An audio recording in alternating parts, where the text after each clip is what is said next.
I caught my son hiding cameras in my room, then found out my ex-wife told him to spy on me because she thought I was cheating and hated our son. I'm a 46-year-old guy with 2 kids, my son, Neil, who's 22, and my daughter, Natasha, who just turned 18. My ex-wife and I split up right around the time Natasha was born, and ever since then, we've been co-parenting. Honestly, it went smoother than I expected. We got married way too young and, not long after, realized we just weren't a good match. So we ended things before it got uglier. At the time, we were both immature and made plenty of dumb decisions. After giving it our best shot for years, we finally decided to call it quits. But even after the divorce, we stayed on the same team when it came to raising the kids. By the time she found out she was pregnant with Natasha, our divorce papers were already in the works. It was too late to turn back, so we just agreed to split custody and make it work for our kids' sake. A few months ago, something changed between us. After going through a string of failed relationships on both sides, we reconnected. We'd stayed friends over the years, and somewhere along the way, we grew up. This time around, we figured maybe we could actually make a relationship work. The timing felt right, our kids were grown, more independent, and they'd probably be okay with it. We haven't moved in together yet, but it's something we've been talking about. Maybe in a few weeks or a couple of months. Now, when it comes to parenting, my ex-wife, she's 45 now, and I always said we loved both our kids equally and tried to avoid any sort of favoritism. At least, that's what she claimed. But let's be honest, anyone with eyes could see Neil was her favorite. She never treated Natasha poorly, but it was obvious she had a soft spot for our son. I didn't mind it too much, as long as Natasha didn't get the short end of the stick. Don't get me wrong, I love Neil. He's my son and I'd do anything for him. But he's always been a bit of a knucklehead. He's never taken things seriously, whether it was school or sports. I used to get frustrated seeing him fail classes that should have been easy or get benched on teams where just showing up would have gotten him a spot. I spent years worrying about what he'd do with his life. I tried to push him, encourage him to aim higher, but he always had this chill, go-with-the-flow mindset that drove me crazy. It didn't help that his mom would always come to his defense. She coddled him endlessly, telling me I was stressing him out and setting him up for failure by pushing too hard. Meanwhile, I thought she was enabling his laziness by feeding him this idea that he'd be fine no matter what. That was a big sticking point between us. We argued constantly about how to parent Neil. It was the only thing we could never get on the same page about. To me, Neil wasn't dumb, he was just lazy. And she, without meaning to, kept encouraging it. I truly believed he had potential. I never stopped believing that. But the kid just didn't have the focus or the drive to chase after anything. That said, he was still my son, and I loved him, no question about that. Natasha, on the other hand, was a completely different story. We barely had to lift a finger with her. She was like the opposite of her brother, not a genius or anything, but pretty good at everything she tried. Kind of a jack of all trades. She didn't give us the headaches Neil did, and raising her felt almost effortless in comparison. Just recently, she got accepted into the school she wanted, and we were all thrilled. At the same time, we were feeling pretty down about Neil because he had just lost his job. A few months back, my ex-wife pulled some strings through a friend and got him a position at her business, working in HR. He's good with people, so it seemed like a great fit, simple, straightforward. And from what we heard, he was doing really well. But then, the business hit some rough patches financially, and they had to lay off staff. Unfortunately, Neil was one of the cuts. That hit me hard. For once, it seemed like he had found his footing and was headed toward something stable. Now, it felt like we were back at square one. I had no idea what he was going to do next, and that uncertainty brought all the old worries flooding back. We got the news just a few weeks ago, and my ex immediately suggested that I invite Neil to move back in to save money on rent and other bills. I didn't really see the point, he hadn't even asked to come back. He's an adult now, and I felt like he needed to learn how to bounce back from failure on his own. That's part of growing up. Life throws curveballs, and you don't always have someone to catch them for you. But of course, she wanted to cushion the blow for him. And sure, I get that instinct, it's a mom thing. But I knew that if he moved in with us, he'd get comfortable real fast. Too comfortable. And he wouldn't feel any urgency to go out and find a new job. I don't mean to sound like a bad dad, but the truth is, Neil has always looked for the easy way out. And if we gave him one, he'd take it without thinking twice. I pushed back hard on the idea, argued with her about it over and over. But she finally said something that stuck. She told me that as his parents, our job wasn't to toughen him up or make life harder, it was to protect him. The world's already harsh enough. What he needed was to know that he could count on us, especially when he was down. I couldn't really argue with that. She was right. She said she would have offered him her place, but her lease was almost up. Since we were already talking about living together, that plan was off the table. Anyway, it didn't make much sense for Neil to move in with his mom just for a few weeks, so after a bit of thought, I reached out to him not long after we got the news about him losing his job. I suggested he move back in with me for a while to save on rent and daily expenses. He agreed a little too quickly. If I'm being honest, it almost felt like he was relieved to have an easy out. Once he moved in, I made it very clear that this was just a short-term arrangement. I told him straight up that this wasn't going to be a permanent setup. He was a grown man, and I wasn't about to let him live with us forever. That simply wasn't happening, and I needed him to understand that right away. I'd already had that talk with my ex-wife, and even though she wasn't thrilled about it, she did admit that he needed to learn to be self-sufficient. So she backed me up, at least on that part. Neil said he was okay with everything I laid out. I told him he could stay, but only if he kept actively applying for jobs, and once he landed something and got paid, he needed to start looking for a place of his own. He agreed to all of it, and for a moment, I really thought we were finally getting somewhere. At first, he actually followed through. Those first couple of days, he spent time browsing job sites and sending out applications. I was honestly proud of him. But then, things went downhill fast. Within a few days, I noticed he'd stopped putting in the effort.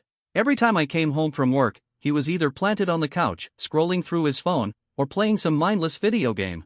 When I asked how the job hunt was going, he gave me the same half-hearted response every time, just vague excuses. He'd mumble something about how the recession had slowed everything down and how hardly anyone was hiring. Even when I encouraged him to start with any job, just something basic to get his foot in the door, he brushed it off and said he didn't want to work a low-level position because it was beneath him. The irony wasn't lost on me, apparently. Taking a modest job was too degrading, but living off your parents without a plan was totally fine? I tried to talk with him, sit down and really help him map things out, even offered to go over job listings with him in my spare time.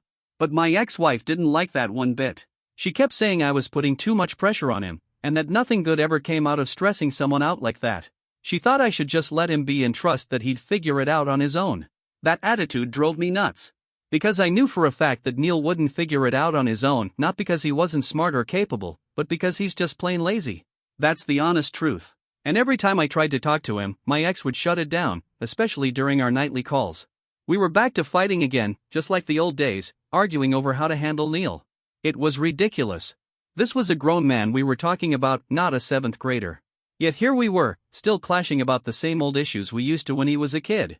And I hated that. It made me feel like we were stuck raising him forever, and that thought wore me down. So yeah, things between my ex-wife and me had been tense lately, mostly because of this, but that didn't mean I didn't love her. I always have, and I probably always will. That's why I'm still trying to make this work, even when I find myself questioning everything. Anyway, last week we threw a little celebration for Natasha. She had just gotten into her dream college and would be heading off in a few months, so we decided to do it right. We cleaned up the house, decorated, invited close friends and family. It was supposed to be a fun, cheerful evening. Honestly, it felt like a break from all the tension between me and my ex, so I was looking forward to it. Neil was the only one who didn't seem excited. He was quiet the whole day, barely smiled. But I understood. No one said it out loud, but we were all thinking the same thing. His little sister was moving forward in life while he was stuck, and watching her being celebrated probably stung a little. Now, it's not like we ignored Neil's milestones, far from it. We used to throw parties for him too, though they were usually more about encouragement than celebration. Like that time we threw a small get-together just because he didn't fail a subject he'd been flunking all semester. That's how low the bar had been for him.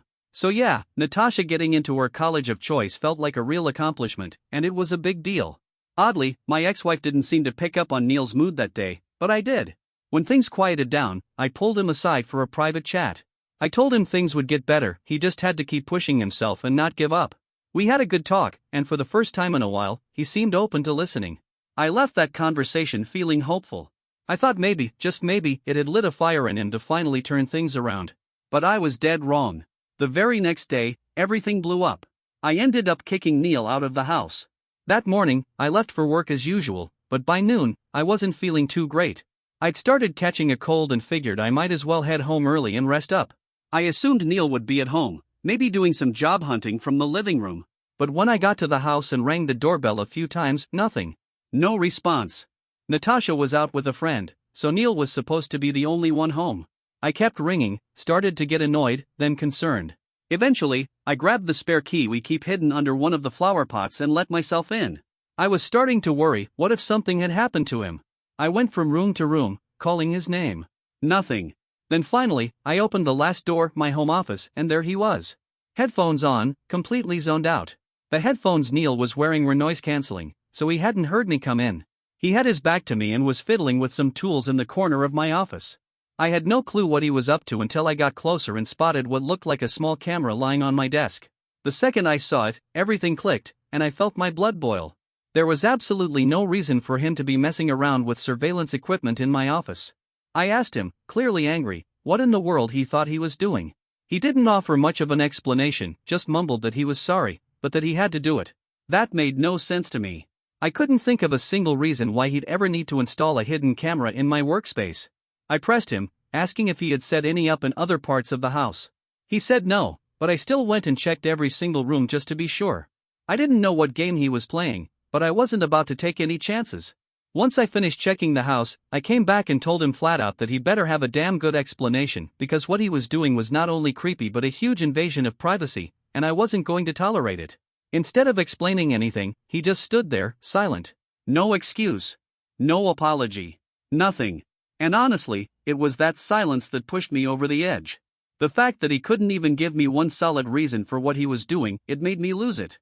I started yelling, not just about the camera, but everything. His laziness, his lack of drive, how worried I'd been for him, and how I really thought we had made some progress just the day before. Instead, here he was, sneaking around and doing something completely out of line.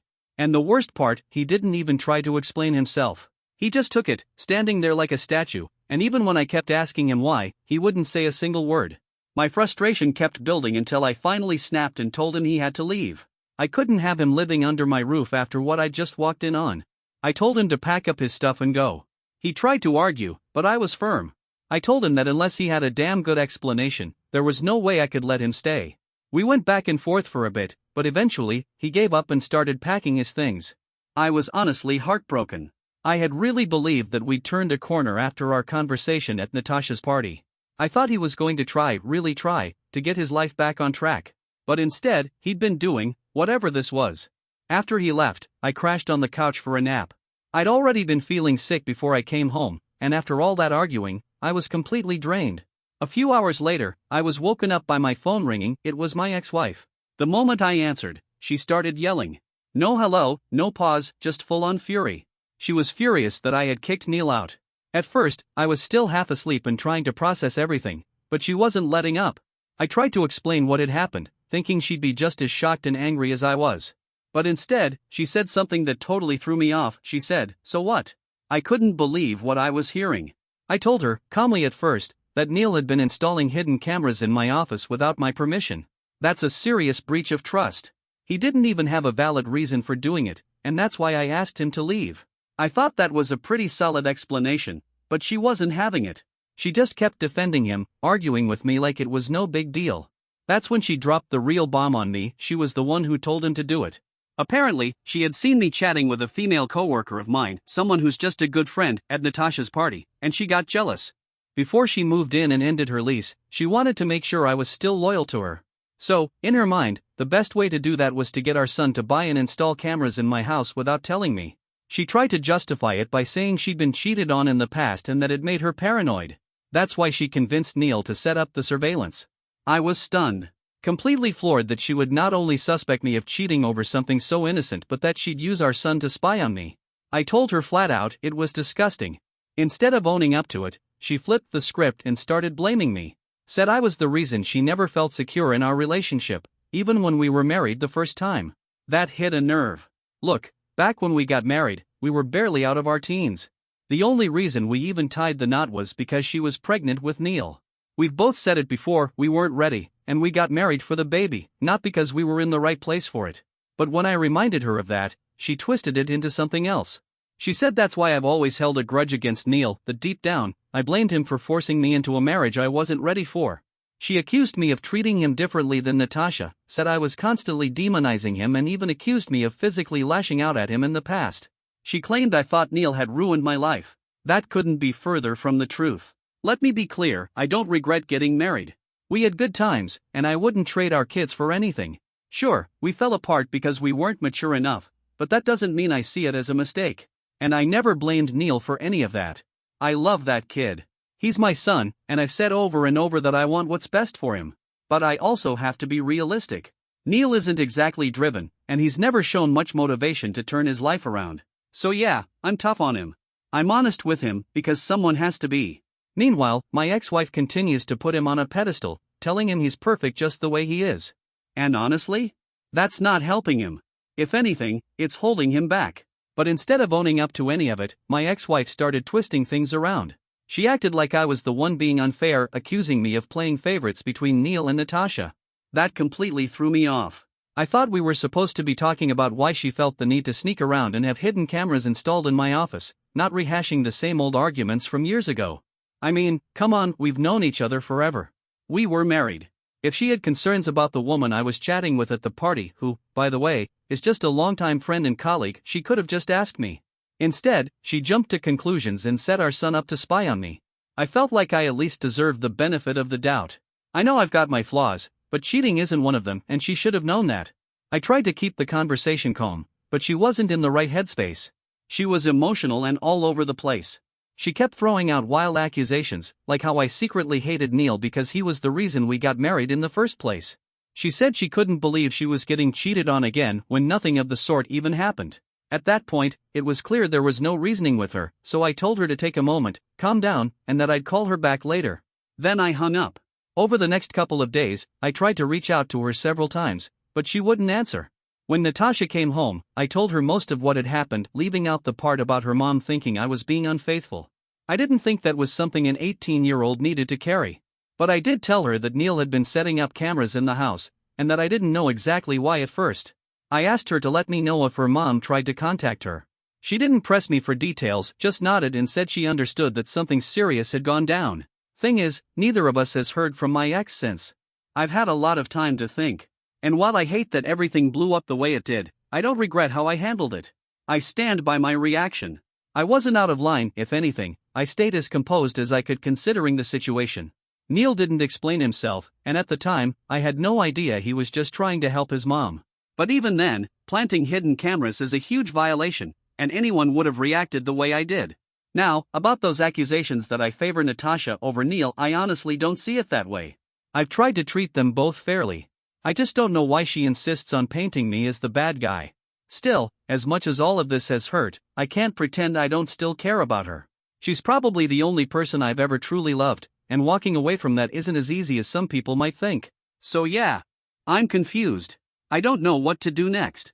It's been a few days since it all went down, and I'm still stuck in my own head, wondering if I did the right thing. Am I the jerk for kicking my son out when I found him secretly installing cameras in my room? Update 1: a lot of folks told me to cut ties with my ex for good, and trust me, I get why. But I couldn't bring myself to do it. The truth is, I still love her. That hasn't changed. So a few days ago, I went to her place to talk face-to-face since she wasn't answering any of my calls or texts. Luckily, Neil wasn't home, he had a job interview, and she was there. She looked uncomfortable, unsure at first, but she let me in. We sat down and talked. She finally admitted the truth: her last boyfriend had cheated on her with one of her own friends, and she hadn't healed from that. So when she saw me laughing and having a good time with my coworker at the party, she panicked. Her mind spiraled, and she asked Neil to help spy on me. She admitted it was wrong and told me she probably hadn't dealt with her last breakup as well as she thought. So we agreed to hit pause on the relationship. She's going back to therapy to work on those feelings, and I told her I'd wait for her. I don't know how long it'll take, but I'm willing to give her the time she needs. She also apologized for everything: her words, the accusations, the drama. We hugged, we cried, and honestly, it felt like a necessary step toward healing. We're not breaking up. We're just on a break, and when she's ready, we'll pick up where we left off.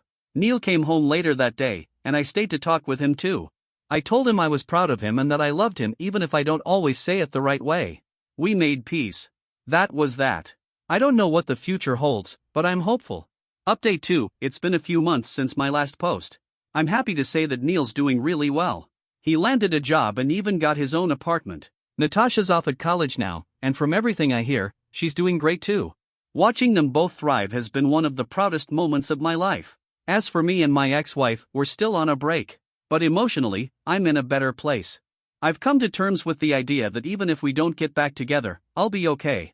That said, we're still on good terms, and that matters. We've agreed to stay civil and supportive for the sake of our kids. We saw each other again at Neil's housewarming party and when we dropped Natasha off at school. It went smoothly. That's all I could ask for. Update 3. Hey, chances are, most of you don't even remember this story. And I wouldn't blame you, it's been almost 3 years since I posted here. Honestly, I forgot about this thread myself, until now. Because a couple of weeks ago, something incredible happened. My ex-wife and I got remarried. Yeah. We did it. The ceremony was small, just close friends and family. Our kids were there, smiling and happy. We were too. After everything we went through, all the fights, therapy, ups and downs, we made it. She spent the last year really working on herself, and we reconnected in a way I didn't think was possible. We lived together for about a year before tying the knot again, and this time it felt right. No pressure, no baggage, just love, respect, and a shared history that we finally understood. Life is good now. And I'm thankful for how far we've all come.